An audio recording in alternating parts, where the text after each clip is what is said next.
Kremlin dictator Putin's attempt to conquer Ukraine is suffering serious setbacks, and against this backdrop, Russia is attempting to escalate the conflict into Europe, Forbes reports. The publication notes that Putin's strategy of destroying Ukraine through a war of attrition is failing. This is particularly due to the fact that Russia is losing more troops each month than it can mobilize. And for the first time in 2 years, Ukraine has regained more territory than it lost.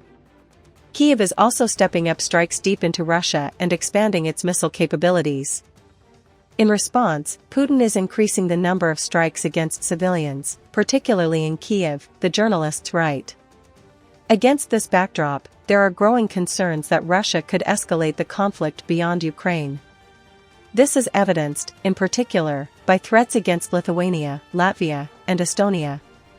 In addition to statements and cyberattacks, Russia has also sent drones toward Lithuania. The Kremlin is making false accusations that could be used as a pretext for future military attacks. Journalists note that Putin could use the same pretext Hitler once used against Czechoslovakia in the Baltic states. Specifically, the Kremlin dictator could claim that Russian minorities are being persecuted in the Baltic states. Therefore, he must direct his forces to save them.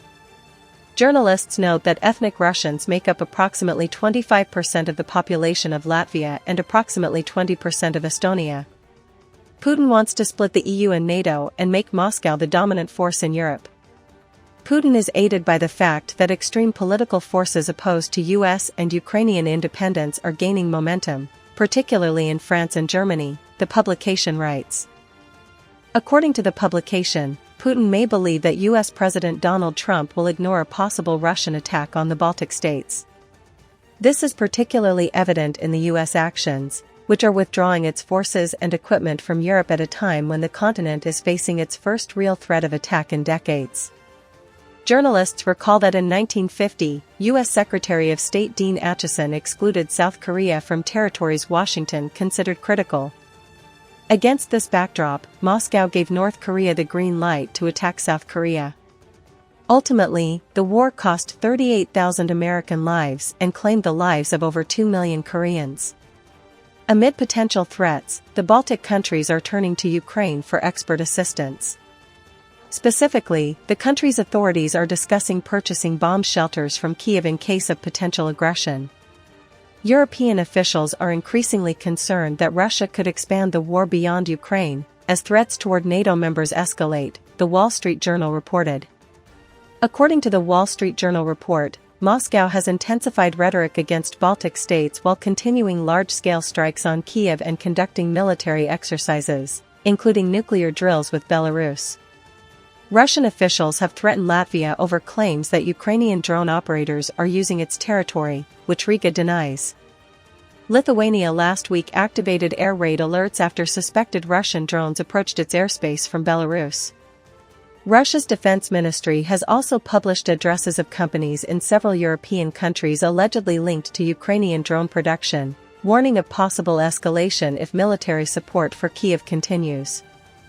European intelligence and security officials told The Wall Street Journal that Russia may attempt to test NATO's response by targeting areas such as the Baltic states or locations in the Baltic Sea or Arctic region. The security environment in Europe has deteriorated during the last 24 months, Swedish Defense Minister Pål Jonson said. He added that Russia is showing a greater willingness to take risks, including hybrid and potentially kinetic actions. Johnson's statements echoed those of Swedish Chief of Defense Michael Claesson in April, when Claesson said Russia could test NATO's resolve by seizing a small Baltic island at any time. Officials are particularly concerned that Russia could exploit any reduction in U.S. military commitments to Europe or growing political and economic pressures within European countries. We know that Russia's aim is to threaten the whole European security architecture, French Europe Minister Benjamin Haddad said. NATO is reportedly drawing up a rapid troop deployment plan to defend the Baltics in the event of a Russian invasion, according to Reuters. Western intelligence estimates cited by the report suggest Russia is losing around 35,000 troops per month, exceeding its current recruitment levels. The figure is similar to Kyiv's estimate, with President Volodymyr Zelensky saying in mid-May that Russia has lost 145,000 troops since the start of 2026. Officials warn that Moscow could resort to another wave of mobilization or escalate the conflict to justify additional measures. EU Foreign Policy Chief Kaja Kallas said such a situation could become very dangerous. There comes the point where they need to escalate in order to justify the mobilization, she added. Recent signs of expanding mobilization in Russia include a reported surge in mobilization orders issued to reservists, alongside the Kremlin's proposal to write off loans for newly enlisted contract soldiers, according to Russian media reports. Zelensky said in March that Russia plans to mobilize 400,000 more troops to replenish the losses. Ukraine's Deputy Foreign Minister Mariana Betsa said Russia's broader objectives remain unchanged. Russia may be changing its tactics, but it hasn't changed its strategy and its goals, and it won't stop by itself, she said. European officials also cautioned that Russia's experience with drone warfare could pose wider risks if the conflict expands. Recall, Putin launched this war claiming, falsely, that an independent Ukraine posed a grave threat to Russia, and that it could only be dealt with by regime change and making it a dependency of his country. But conquering the largest country by size entirely in Europe, whose people overwhelmingly voted for independence more than 3 decades ago and since then have repeatedly rebuffed the Kremlin's attempts to bring it back into Russia's orbit, proved well beyond Russia's grasp. The war has turned Ukraine into an implacable enemy of Russia and awakened Europe to the Russian threat. The Russian heartland is now exposed daily to Ukrainian retaliatory strikes, and Europe is rearming in a more serious manner than it has since the Cold War.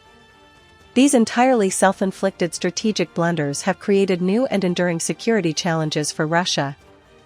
But Putin is not one to back down and admit defeat. Like the cornered rat he described in his autobiography, he is left with only one option: to strike back with everything he can muster. He cannot win this war, but he is all in on it anyway.